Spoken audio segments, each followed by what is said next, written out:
ADHD used to be just for kids, but not anymore.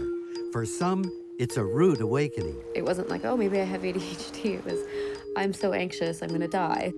What is life like for an adult with ADHD? I was feeling overwhelmed. None of the things that I tried were really helping. I'd be talking to him and then he would just be like, over there, and like, there's a light and there's a thing, and Sammy, hey, like, I'm talking to you. Why are some just finding out now? Every time I diagnose a child, I'm also generally identifying a parent who has it as well. If it's so common, why is it so misunderstood? I still hear, well, how could you possibly have gotten to be a doctor if you have ADHD? Does the stigma keep us from finding the answers? Why won't doctors treat it? It's controversial. They don't want to get involved with stimulant medication. It's life-changing to see the impact of that. It's profound. ADHD. It's here, it's real, and it's not just for kids.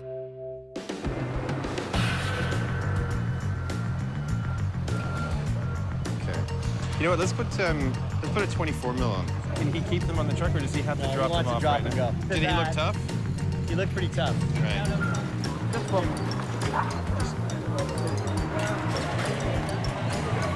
Background and action. Sami Anaya is an award-winning cinematographer. He works in a high-stress environment, making hundreds of creative and technical decisions a day. Still a beautiful day, yeah.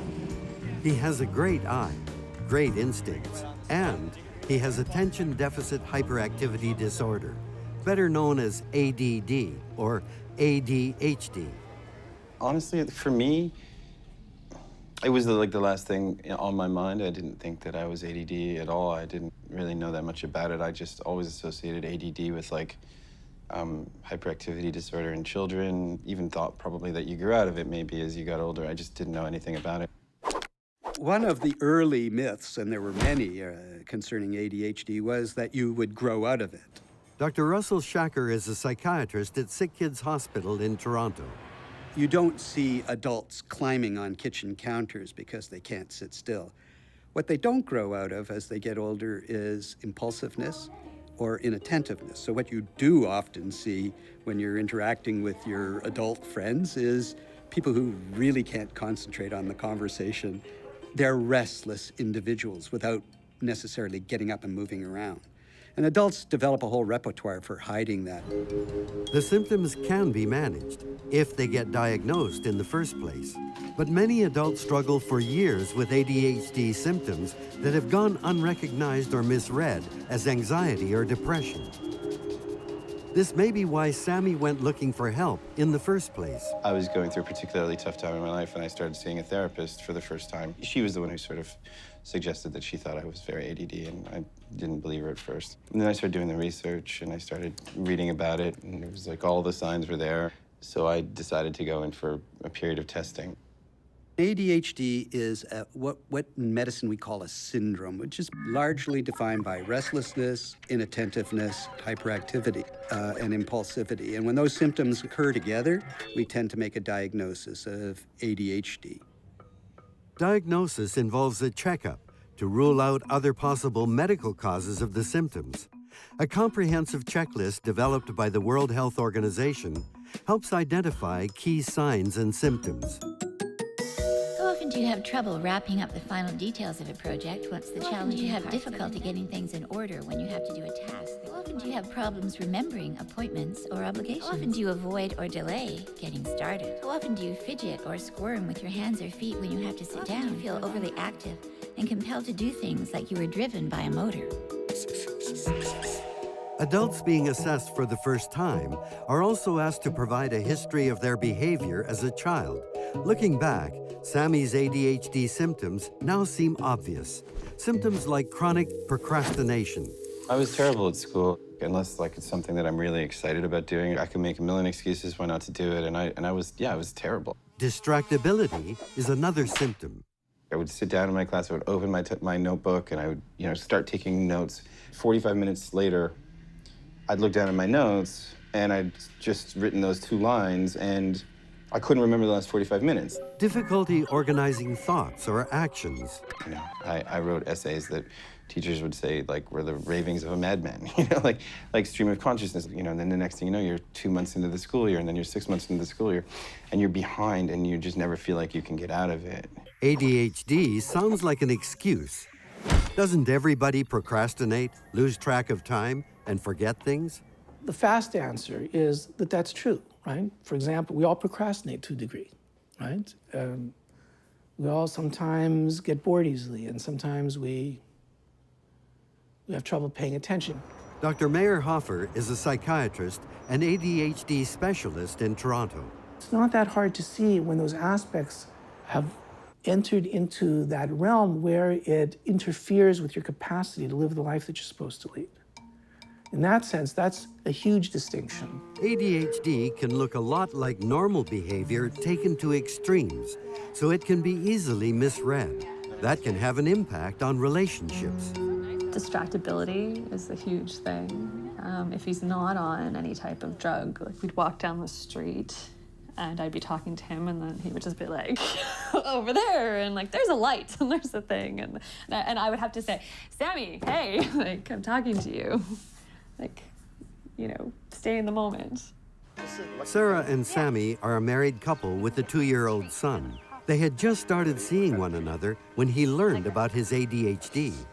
The diagnosis made his behavior easier to understand and accommodate. Time was a huge thing. I would call it Sammy time. Like, I would always expect Sammy to be at least an hour late if he was coming home. I just had to kind of adjust my expectations so that I wasn't always getting mad at him, because I just began to understand that that was just the way his brain worked. The cause of ADHD has been narrowed down to the pathway in our brain that helps tell us whether a behavior is rewarding, like food or sex, or something to avoid, like stress or danger. The transmitter that passes these chemical signals from one neuron to the next is called dopamine. Ultimately, it signals receptors in the brain to stimulate our executive functions. Executive function is starting a task, staying on task, organizing materials, regulating emotion, very important one, and being able to use working memory, drawing on things in your past and applying it to the future. Dr. Ainsley Gray is an ADHD specialist and the medical director of the Springboard Clinic in Toronto. If you think of that prefrontal cortex as being like a symphony orchestra, and the conductor of that orchestra, when he's on the job, all the musicians are just playing beautifully. However, if that conductor checks out, the coordination becomes compromised. So we feel that the neurotransmitters that are feeding the conductor in our brain are insufficient in quantity or quality. What causes this shortage of neurotransmitters? The other 2 inches of the brain is the cortex. That's the highest, most evolved level of the brain. Then you have your millions of connections and neurons that make up your brain, and then it kind of funnels down towards the brainstem here at the base of your skull. In the brainstem, if you will, you have a beeping mechanism which sends the signals from the brainstem up through the brain substance to the cortex to get the cortex up and running. When I'm like this, I'm sequential and logical, and I can screen out distractions, external and internal. I can edit on the fly and be nimble in my thinking. What happens in attention deficit disorder is you have a functioning brainstem. It's sending out signals all right, but these signals on their way up to these particular areas are getting blocked or sidetracked. It may seem surprising that this hyperactivity disorder is generally treated with a stimulant. When you use a stimulant, half an hour later, like any self-respecting stimulant, it's at the level of the brainstem. Now, instead of sending out signals like this, it starts sending out signals like this, harder, faster, stronger, more frequent signals. These signals are going to go up. Some are still going to get blocked or sidetracked. But like water over the top of a dam, because there's more of them, these signals get up, over, around, under, through to these areas, transforming the this into that. So you get what's called the paradoxical response, the opposite intended response of using a mild stimulant, and a person, instead of becoming more hyper-agitated, wacky, bouncing off the walls, talking faster, they become more focused, concentrated, organized, better able to acquit themselves well in their duties. ADHD affects about 4.4% of adults, but only a small percentage has been diagnosed or treated. How did the rest get missed? Some may have been treating themselves.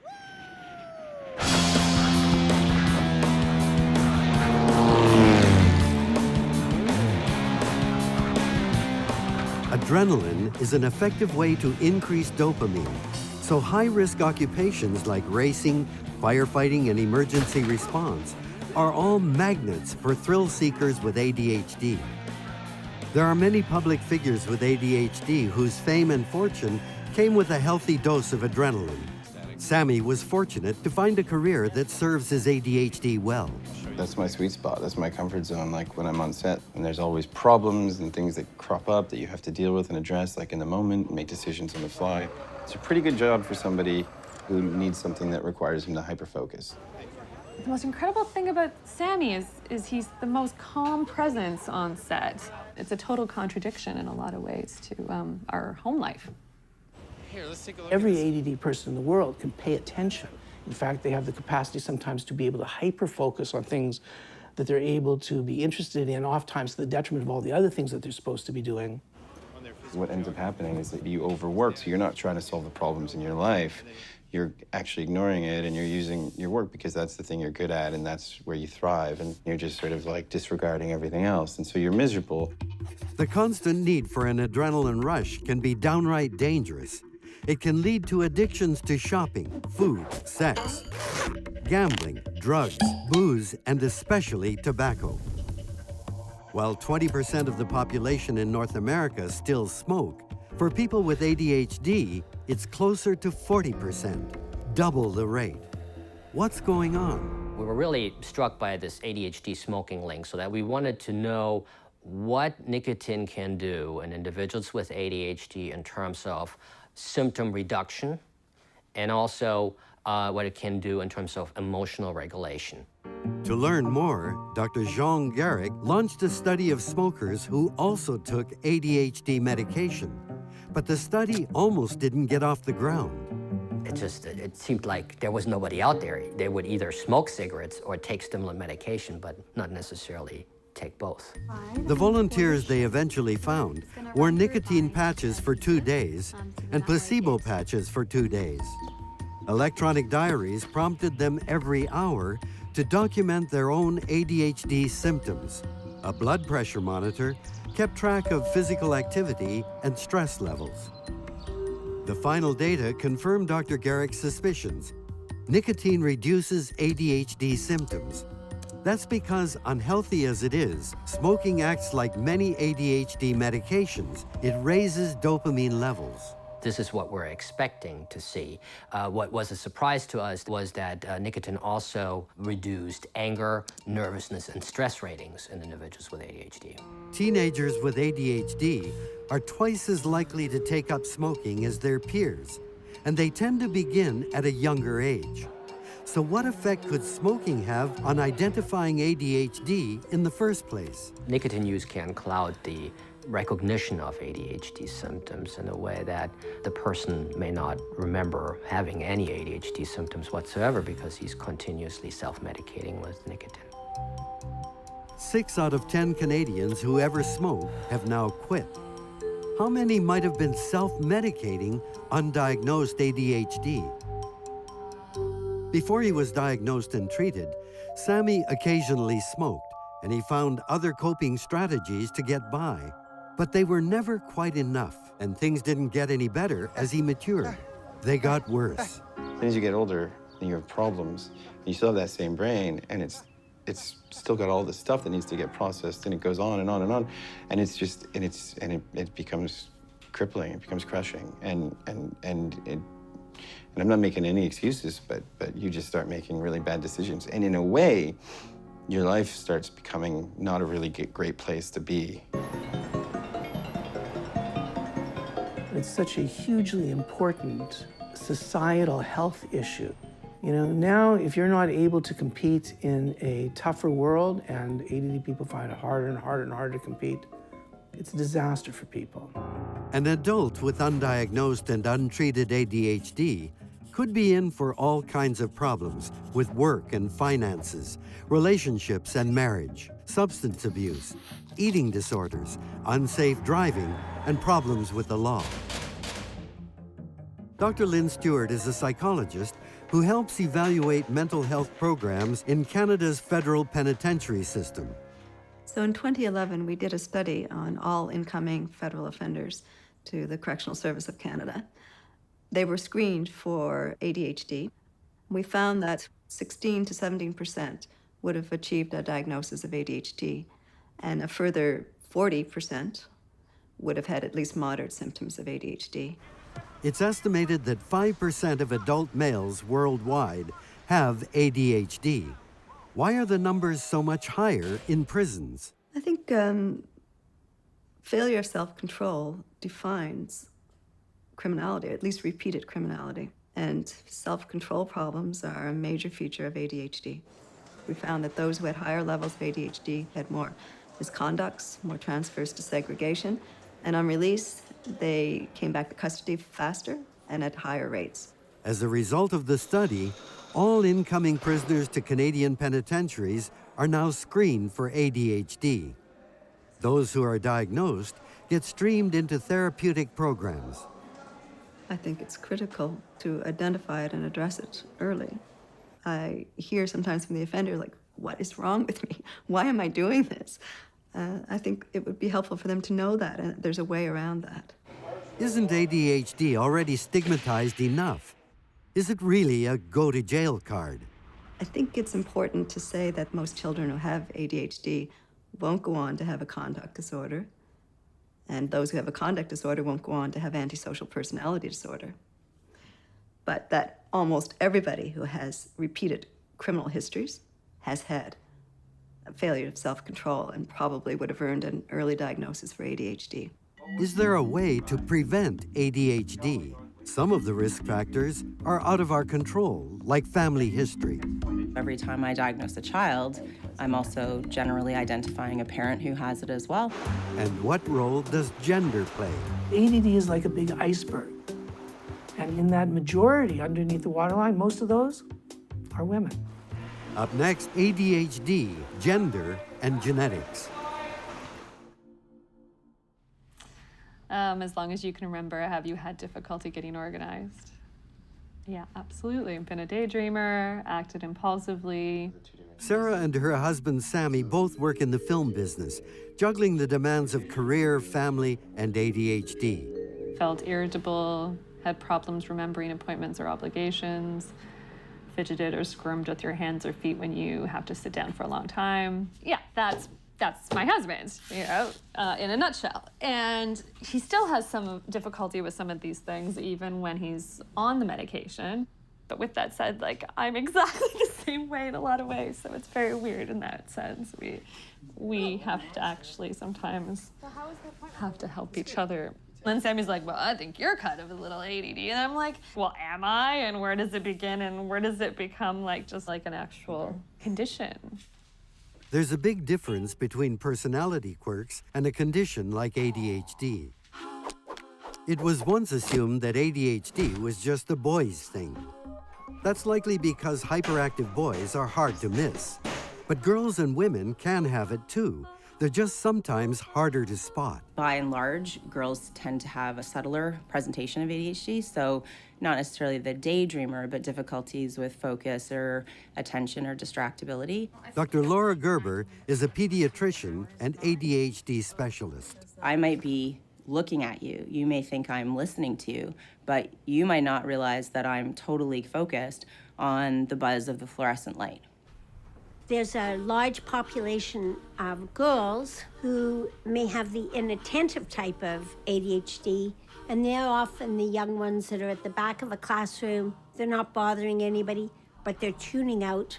They're not learning optimally. You know, when they talk about an iceberg and they say the largest part of the iceberg is the part below the waterline, that's attention deficit disorder.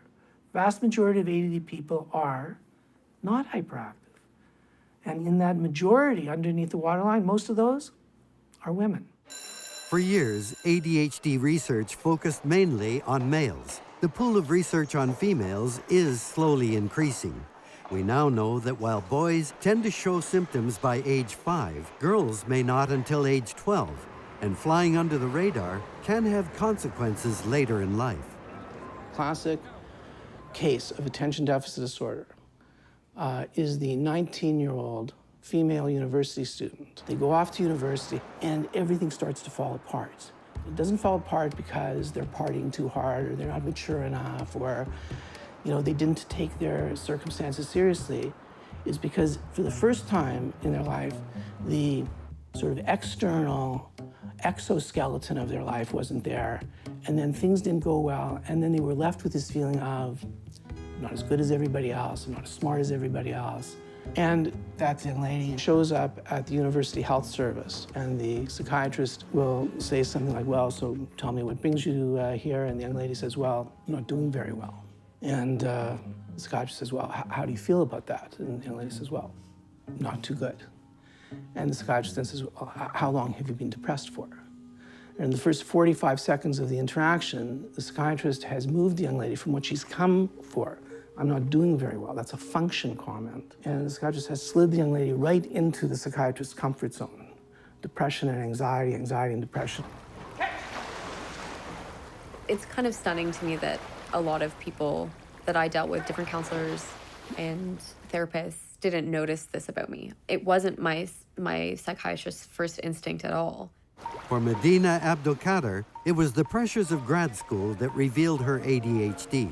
When I came to Toronto to do my master's, I was living by myself, so I didn't have that social support.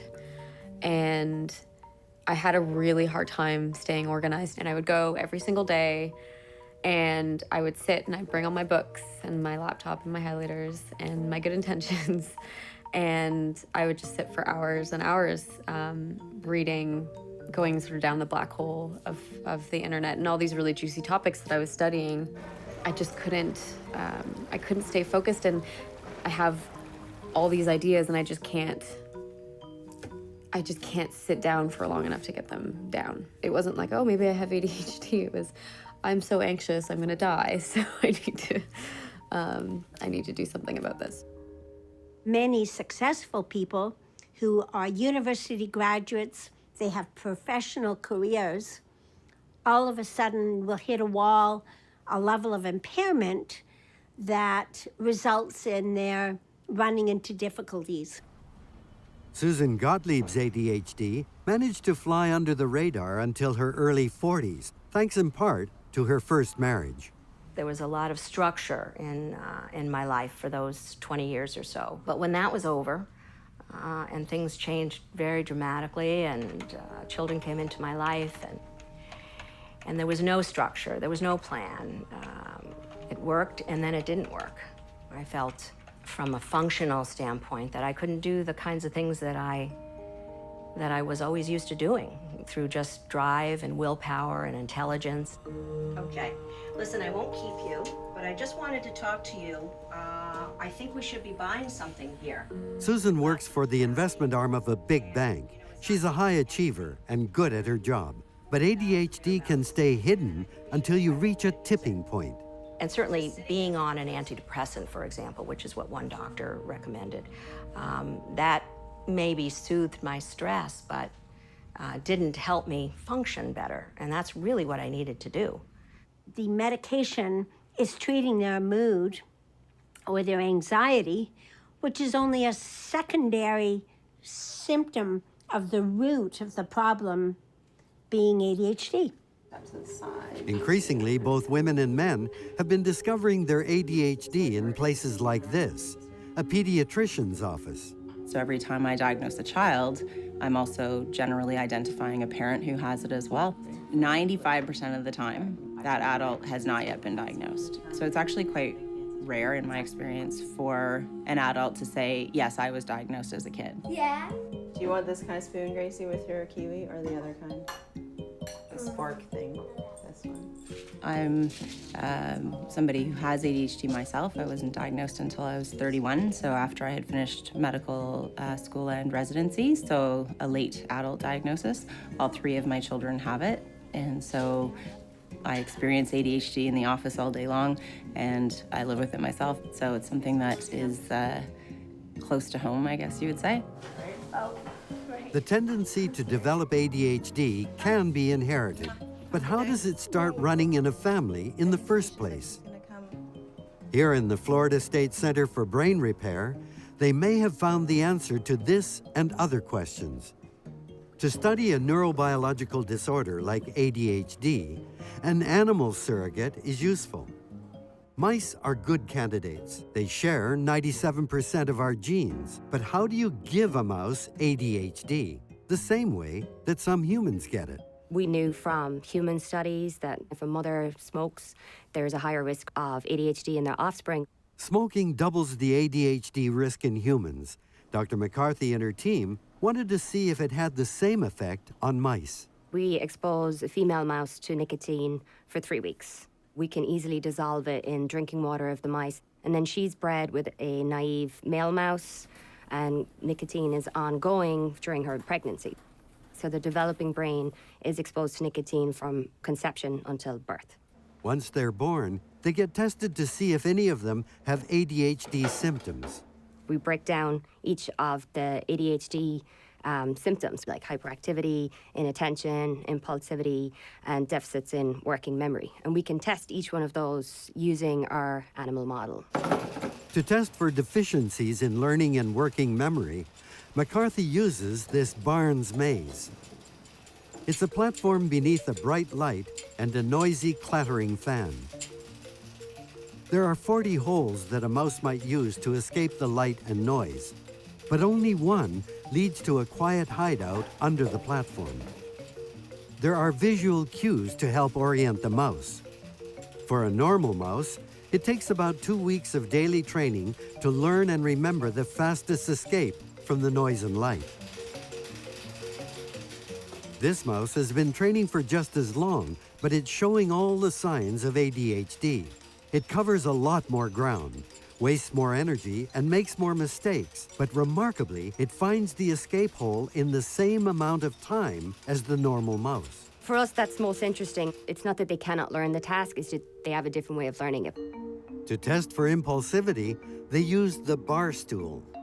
We call it a bar stool because that's basically what it looks like. And normally what a mouse will do, they will go to the edge of the platform and they'll sniff around and get used to that environment. But mice that we have found that we're calling ADHD-like or impulsive-like will tend to sniff, put their nose over the edge a lot more frequently than the normal mice and actually jump off. After testing the mice whose mother was exposed to nicotine, how many are they finding that acquired ADHD? Every single mouse in the litter have ADHD-like symptoms. Every one of them. But it doesn't end there. McCarthy and Dr. Pradeep Bide have uncovered disturbing new information about ADHD heritability.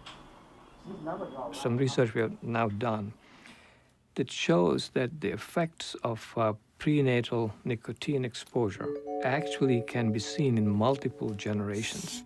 In the 30s, 40s, and 50s, cigarette smoking was highly prevalent. In fact, some physicians would advise pregnant women to smoke cigarettes to deal with morning sickness, for example. So it's a sobering thought, I think, that we may be seeing some of those effects in the current generation. There may be a smoker generations back who has increased the ADHD odds in your gene pool. Could this be a permanent threat? Luckily, smoking is declining, so perhaps 2 or 3 generations from now, we may not see the effects of cigarette smoke exposure.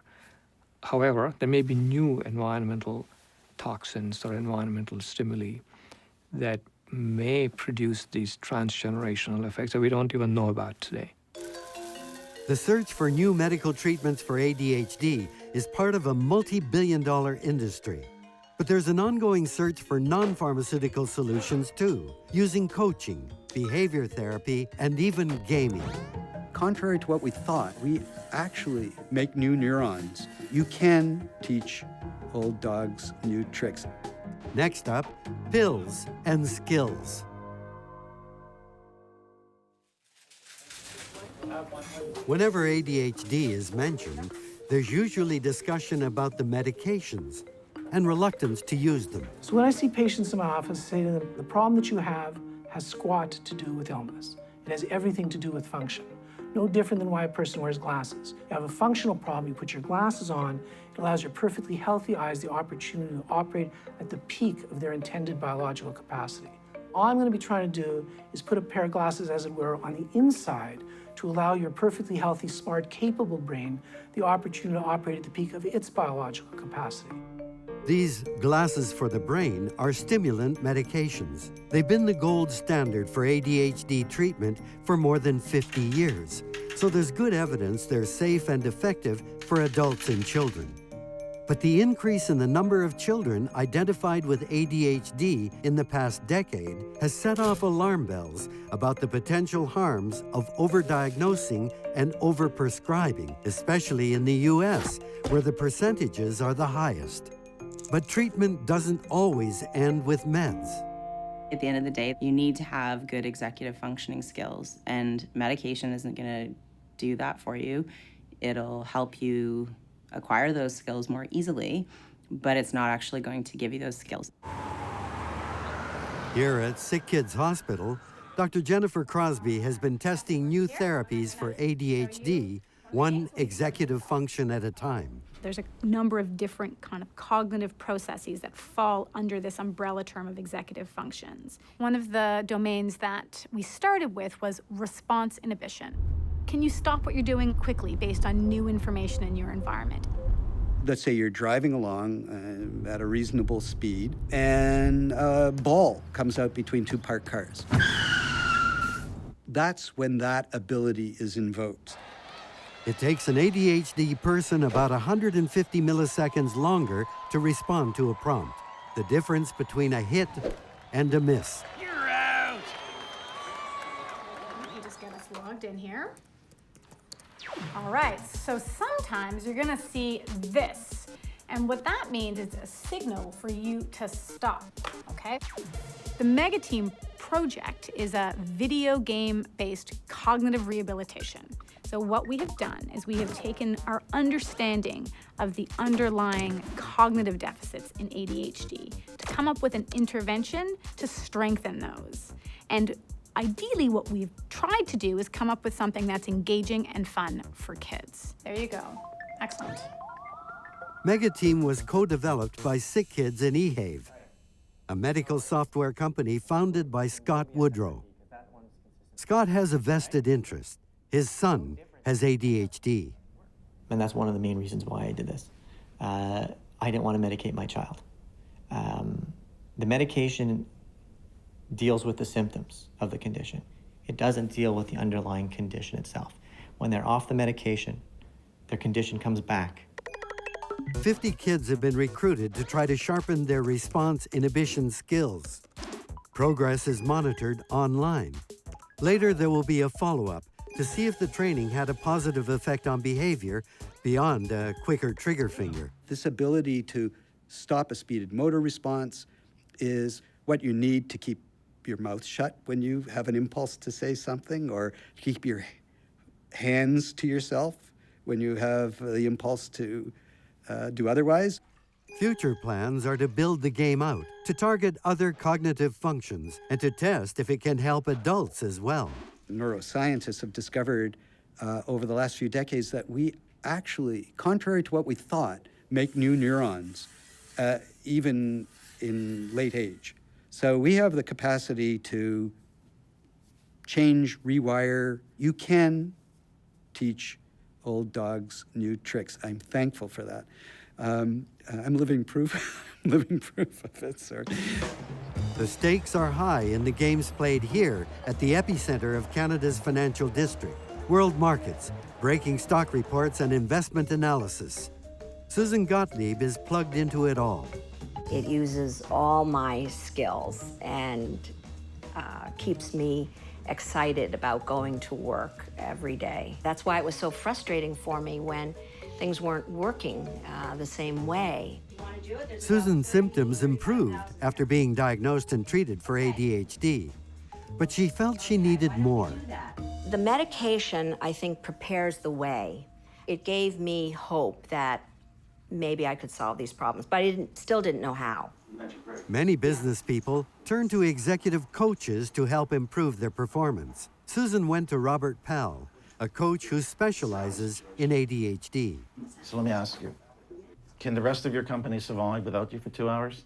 Oh, without a doubt. Without a doubt? Without a doubt, Okay. yeah. That email is just... It's addicting. It is. It is. It really is, between the phone and... There are pills that can help, but it's a behavioral change, and it's hard because it's a lifetime of responding a certain way. Like, what's the most important thing you have to do? I have to call clients, review portfolios, that type of thing, you know? Yeah. So when I'm hearing you say that, Yeah. I'm getting overwhelmed. Yeah. So I'm sure you have hundreds of clients with Yeah. very complex portfolios. But the key is to stop the feeling of being overwhelmed, Yeah. is you want to break it down into a specific behavioral step. Okay. Do you remember what it was that gives us a 300% greater probability of success? Yeah, I gotta book it. You got to book it. I gotta book it. Do you have your phone here? I always have my phone. All right. The best approach to treating ADHD is three-pronged. One is they need to learn new behaviors in order they can function better. Number two is the pharmaceutical treatment. And number three is some emotional support. On the personal side, it really has to be about my family and being with them, being with the girls. I've got to use the time more productively so that I'm not there at the office at night. So the motivation for reserving this time is, besides for helping your clients, it's allowing you to spend the time with your kids. Yeah. That's great. Yeah. Sounds very motivating for me. Very much so. This is very practically how I can change my thinking, how I can learn, and how I can repeat these steps for all of the things that are going to come up in my life and come up on a daily basis. I now have the tools, and they help me in every part of my life. Life after ADHD diagnosis. It's not like I was able to get this treatment and now I'm cured. But having that awareness just helps me to forgive myself when I'm not perfect. I wouldn't want to get rid of the ADHDers. I think it's wrong to think that everybody has to have an even keel. I think there's room for everybody, right? The final stretch, staying on course with an uneven keel. Math challenge, you didn't do the bonus? Look at this. It's not... It's bonus for anyone who wants to try. Okay, it won't hurt you to try. She's a busy mom, a pediatrician, and she has ADHD. I still hear, well, how could you possibly have gotten to be a doctor if you have ADHD? But the reality is, it has nothing to do with intelligence. There's lots of successful people out there who have it, but that perception is still there. So in summary, we just wanted to kind of wrap up by saying that ADHD is not just about the DSM checklist, and that it's both exciting and exhausting. In what little spare time she has, Laura Gerber also gives seminars to other medical professionals about the signs and symptoms of adult ADHD. I mean, it came from a place of frustration. It was intimidating, I won't lie, because I know that there's a lot of them that have those outdated views that it's a childhood illness, and they've been skeptical about whether it's an issue for their adult patients and the parents that I've sent back to them. I've been very pleasantly surprised how well people have responded. Medina Abdelkader found help for her ADHD, medication, and movement. As a sport, rowing is incredibly technical, so I find that with other types of exercise, I can kind of zone out, but you can't with rowing. When you do, bad things happen. Keep your shoulders still. Your shoulders still. There was such a difference between pre-medication and post-medication. And so what that helped me to do is just sort of explain to myself what's going on and just kind of forgive myself for when it doesn't go perfectly. Because I'm like, okay, this is not me failing necessarily. This is just, one aspect of my life that I have to work on. And the medication helps with that, the exercise helps with that. 4 months after we first met Sarah and Sammy, Sarah went to a specialist and confirmed what they had suspected for a while. Sarah has ADHD. Yeah, the first thing I did was I called my mom and I just cried. Because I was like, it's been hard. Like, my life has been hard. Like, it's great now, but it's been hard. And I never quite understood why. It was so much more difficult for me than other people. This shows how you can run? Running! Before we even knew that I was ADD, I think we always knew that there was a really good chance that Khalil would be. We don't have any intention of really doing anything about it at the moment, other than just encouraging him and loving him and watching him develop. I think we'll just take it one step at a time. I think it's wrong to think that everybody has to have an even keel. The world is made up of a lot of different people. I wouldn't want to get rid of the ADHDers because very often they're charming and they dabble, they try different things, they're adventurous, and I think it would be a loss if we started to temper that too much, right? An ADHD brain struggles with many challenges, but when it's treated and managed, it's a brain with a unique perspective on the world. It just has to be recognized in the first place.